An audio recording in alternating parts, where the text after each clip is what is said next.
सभी को नमस्कार। अम्मा भगवान शरणम। श्री कल्की गुरुकुल में आप सभी का स्वागत है। श्री कल्की के दिव्य उपस्थिति को बुलाते हुए अभी हम सब मिलकर प्रार्थना करेंगे। शिष्ट जनावन दुष्ट हरा खगतुर गौतम वाहन ते कल्की रूप परिपालय मां भक्तं ते परिपालय मां। शिष्ट जनावन दुष्ट हरा खगतुर गौतम वाहन ते कल्की रूप परिपालय मां भक्तं ते परिपालय मां। शिष्ट जनावन दुष्ट हरा खगतुर गौतम वाहन ते कल्की रूप परिपालय मां भक्तं ते परिपालय मां। धीरे से आंखें खोलिए। आज हम धर्मा 47 वीडियो में श्री अम्मा भगवान के टीचिंग्स को गहराई से देखेंगे। हर दिन पूरे विश्व में श्री कल्की के द्वारा कई सारे चमत्कार घट रहे हैं। चमत्कार प्राकृतिक सिद्धांत का विरुद्धाचरण नहीं करते, वो उच्च सिद्धांतों के अनुयायी होते हैं। चमत्कार के उद्देश्य है आपके मन के चंगुल से आपको मुक्त करना। यहाँ एक भक्त के घर में श्री मूर्ति से हल्दी के टुकड़े प्रत्यक्ष होना आप देख सकते हैं। श्री भगवान जी के दिव्य वाणी को अभी हम ध्यान से सुनेंगे। We use the concept called Nara Narayana. Nara means the individual, Narayana means the collective. So all the individuals put together is the collective which we call God or Narayana. So God is not separate. He is part of you. You are part of Him. Like the individual cells of the body are Naras, or human beings. The whole body is Narayana. So there are no Naras without Narayana. There is no Narayana without Naras. Without the individual cells, there is no body. Without the body, there are no individual cells. There won't have any nourishment. You need the heart, you need the liver, you need the kidney. That's how we see God and man, no? Mutually dependent. That's the basic difference, you know. And in Christianity, the idea is there's a creator God who creates. Here, the creator and creation are one and the same. We are not separate. Like a spider, you know, which gets the thing out of its own stomach, you know. The web. The web is creation. The spider is the creator, but it has come out from the spider, no? Yes. The creator and creation are one. Yes. So Nara and Narayana are one, no? He is not separate. Right. Hence a very friendly relationship.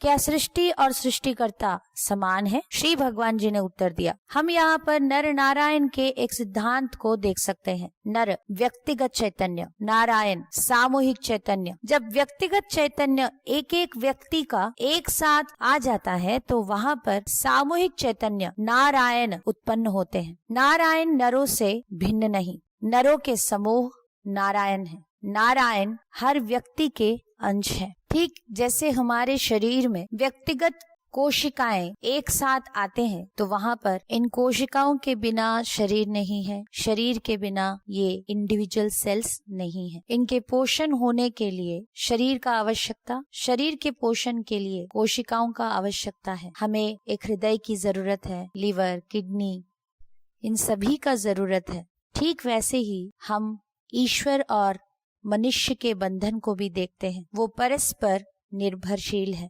ईसाई धर्म में जैसे सृष्टिकर्ता भगवान जो सृष्टि किए हैं वो अलग है, किंतु यहाँ पर यही अंतर है कि हमारे लिए सृष्टि सृष्टिकर्ता एक समान है। हम भिन्न नहीं है, हम अभिन्न है। जैसे एक मकड़ी अपना जाल बुनने के लिए अपने पेट से ही वो निकालता है, मकड़ी के जाल को अगर हम सृष्टि बोले तो मकड़ी खुद सृष्टिकर्ता बना। तब मकड़ी जाल से मकड़ी कभी कभार बाहर भी आ जाता है। तो इस तरह सृष्टिकर्ता सृष्टि एक ही है। यहाँ पर नर नारायण एक ही है, वो भिन्न नहीं है। यहाँ पर बहुत ही फ्रेंडली रिलेशनशिप, मित्रता के साथ भरा हुआ एक रिश्ता ईश्वर और मनुष्य का है। जीवन मुक्ति पाए हुए व्यक्ति कैसे जीवन को जीते हैं? The awakened one is free. The unawakened one tries to be free. अभी श्री भगवान जी के दिव्य वाणी को सुनेंगे। जीवन मुक्ता स्वाधीन है, मुक्ति ना पाने की अवस्था में व्यक्ति स्वाधीन होने की कोशिश करते हैं। जीवन मुक्ता जब मुक्ति स्थिति में होते हैं, उनके भीतर ना विचार होता है, ना सोचना होता है। वो पूरी तरह से परमानंद में रहते हैं, एक निशब्दता की स्थिति में रहते हैं। जब वो एक नॉर्मल स्टेट में होते हैं तब उनको विचार आते हैं, आकर चले जाते हैं, जैसे आकाश में बादल गुजर जाते हैं। मुक्ति पाए हुए व्यक्ति साक्षी भाव से उन्हें देखते हैं। जो कुछ भी आंतरिक रूप से हो रहा है, ईर्ष्या, क्रोध, आघात, हर मनोभावना को वो पूरी तरह से अनुभव कर पाते हैं। जीवन मुक्ता किसी भी प्रकार के प्रयत्न नहीं करते उनके मन को साक्षी रूप से देखने के लिए या उनके मनोभावनाओं को अनुभव करने के लिए। सब कुछ उनके साथ अपने आप घटित होता है, इसीलिए वो स्वाधीनता को अनुभव करते रहते हैं। व्यक्ति मुक्ति ना पाने की अवस्था में हमेशा एक दुविधा में, विचारों के एक ढांचा में, मनोभावनाओं के एक घर्षण में फंसे रहते हैं, जिसके वजह से वो उससे मुक्त नहीं हो पाते हैं और उससे मुक्त होने की जो भी कोशिश वो करते हैं उसके साथ वो और ज्यादा फंस जाते हैं। टाइमलेस इनसाइट्स को देखेंगे। When our experience of reality changes, we would discover new ways of living and loving. Sri Bhagwan. जब हमारे वास्तविकता की अनुभूति में परिवर्तन होता है, हम नए तरीके से जीवन को जिएंगे एवं प्रेम को आविष्कार करेंगे। आज आपके जीवन में अधिकतर समस्याएं मनुष्य के अपने खुद के किया कराया है। हमारे चैतन्य स्तर के वजह से हमारे जीवन में हम खुद ही समस्याओं को सृष्टि कर रहे हैं। आज इस धरती पर जितने लोग हैं उतने लोगों के लिए पर्याप्त खाना है, किसी को भी भूखे पेट सोने की आवश्यकता है ही नहीं, किंतु हम इस प्रकार के एक चैतन्य स्तर से काम कर रहे हैं जहाँ पर विभाजन, वहाँ पर कोई भी किसी के साथ कुछ बांटना नहीं चाहते हैं। भविष्य के डर में हर कोई चीजों को अपने लिए, अपने परिवार के लिए इकट्ठा करके उसे ढेर लगा के रखना चाहते हैं। अगर हमारा चैतन्य स्तर एक ऊंचे स्तर तक पहुँचेगा, हम सभी रियलाइज करेंगे कि हम सभी एक हैं, तभी हम हर एक को मदद करने के लिए तत्पर रहेंगे। हम इस तरह व्यक्तिगत रूप से, सामाजिक रूप से माँ पृथ्वी को, माँ प्रकृति को ऐसे क्षति नहीं पहुंचाएंगे। हम सभी धर्म के नाम पर ऐसे युद्ध नहीं लड़ेंगे। ऐसे एक चैतन्य स्तर में किसी को भी दर्द पहुंचाना आपके लिए असंभव हो जाता है। आप माँ पृथ्वी, माँ प्रकृति का ख्याल रखेंगे, जंगलों को, नदियों को आप बचा के रखेंगे। आज हमारे चैतन्य स्तर इतना निम्न हो चुका है कि हम खुद हमारे इस धरती को नाश कर रहे हैं। इसीलिए टीचिंग में कहा गया है, जब हमारे वास्तविकता के अनुभूति में परिवर्तन होता है, हम नए तरीके से जीवन को जिएंगे एवं प्रेम को आविष्कार करेंगे। अगले भाग में जाएंगे। जीवन समाधान करने की एक समस्या नहीं है, लेकिन जीने की एक प्रक्रिया है।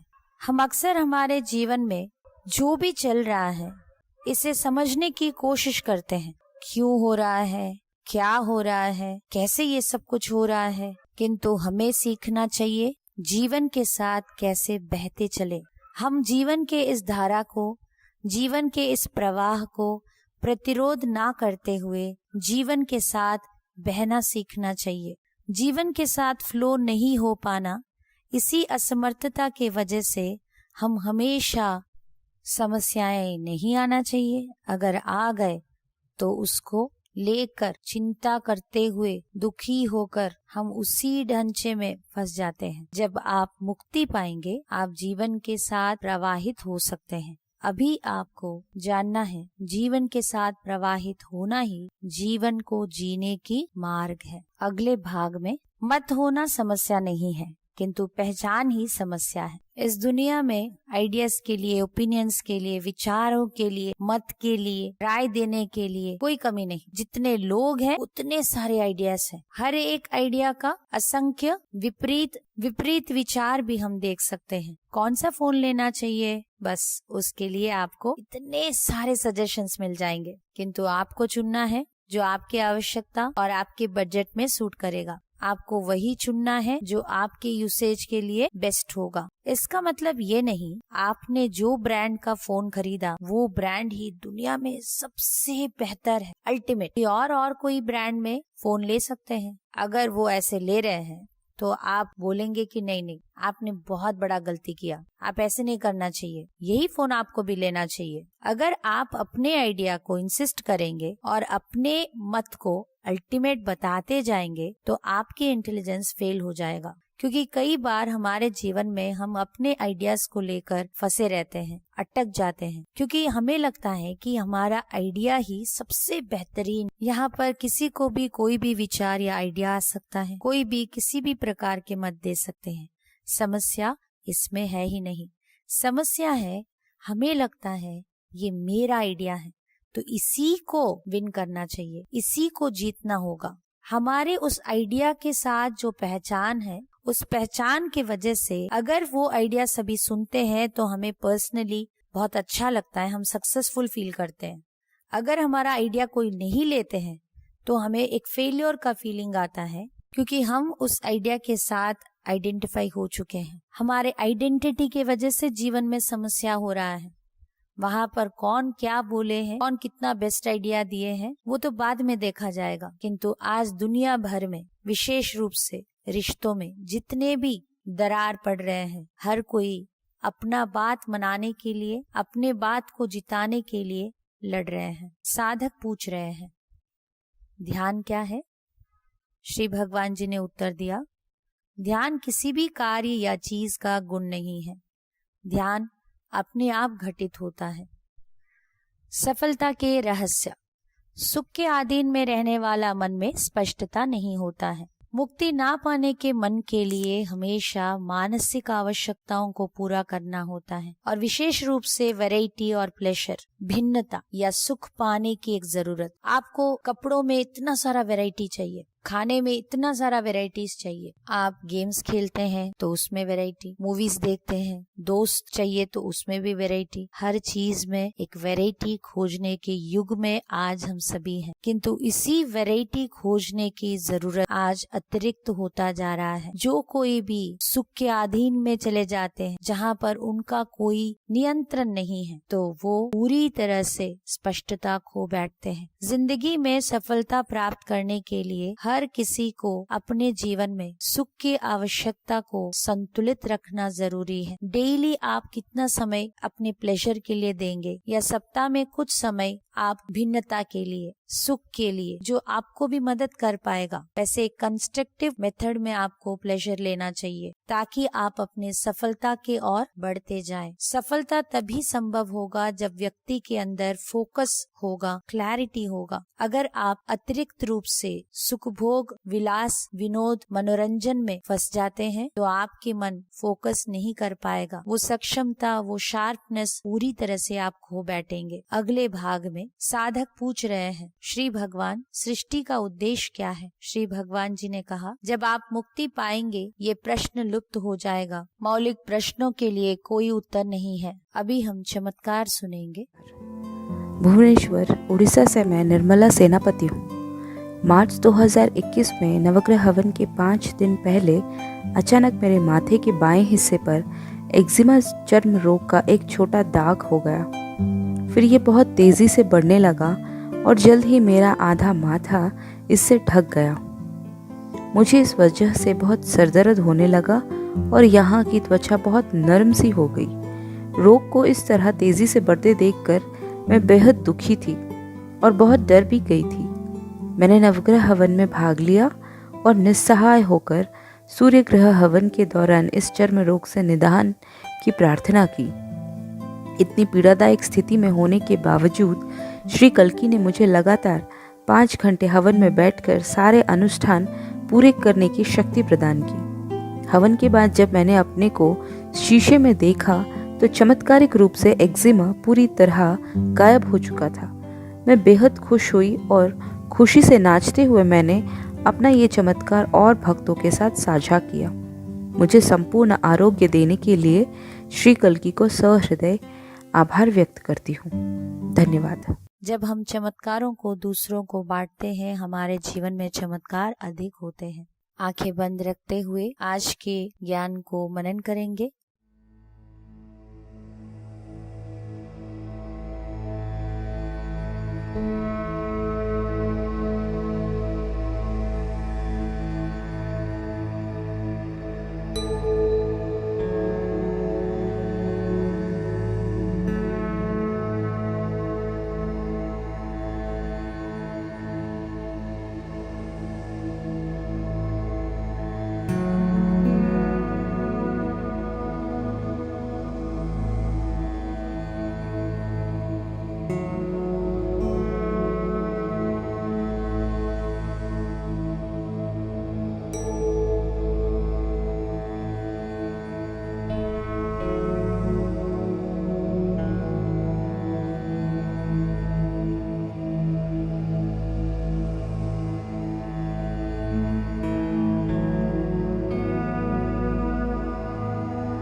कल्कि से अभी हम प्रार्थना करेंगे। आज जो भी ज्ञान हमने प्राप्त किया ये हमारे लिए व्यक्तिगत अनुभूति बनना है, ऐसे अभी प्रार्थना कीजिए।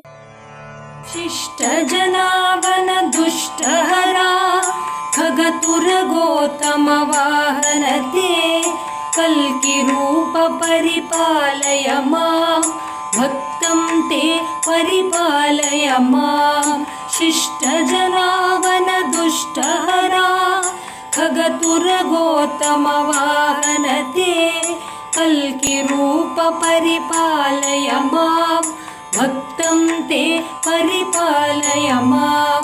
शिष्ट जनावन दुष्ट हरा खगतुर गौतम वाहन ते कल्कि रूप परिपालय मां भक्तं ते परिपालय मां। इस भजन संकीर्तन में भाग लेते हुए कल्कि आपके जीवन में चमत्कार करना है, प्रार्थना कीजिए। कलियुग दैवं अम्मा भगवान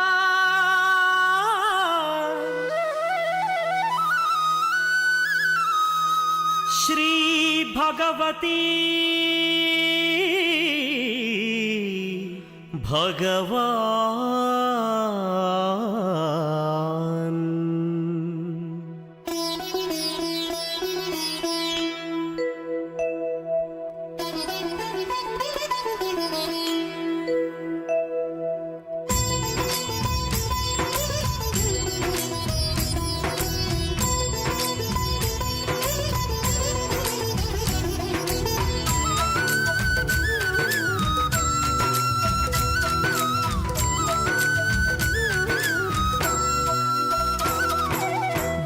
తేజుడై దేదీప్యంగా వెలిగెను అమ్మా భగవాన్ కొలిచే భక్తుల కల్పతరువుగా నిలిచెను భగవతి భగవాన్। పురుషోత్తమ హరి శరణం పరమాత్మా హరి శరణం భగవతి భగవాన్ శరణం అమ్మా భగవాన్ శరణం। సత్యలోకమున భగవాన్ కొలువు కోటి దీపాల కాంతుల వెలుగు। సత్యలోకమున భగవాన్ కొలువు కోటి దీపాల కాంతుల వెలుగు। స్వామిని నమ్మిన భక్తులెందరో వరించి స్మరించి తరించిరి పలికే దైవం అమ్మా భగవాన్ సేవకులైనారు భక్తితో భజనలు చేశారు।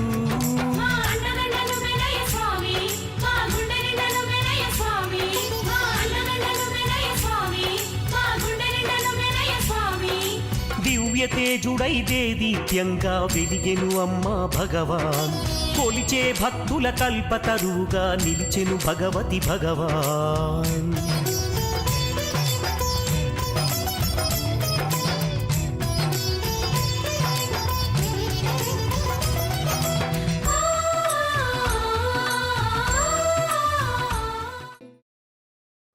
सभी को नमस्कार। अम्मा भगवान शरणम।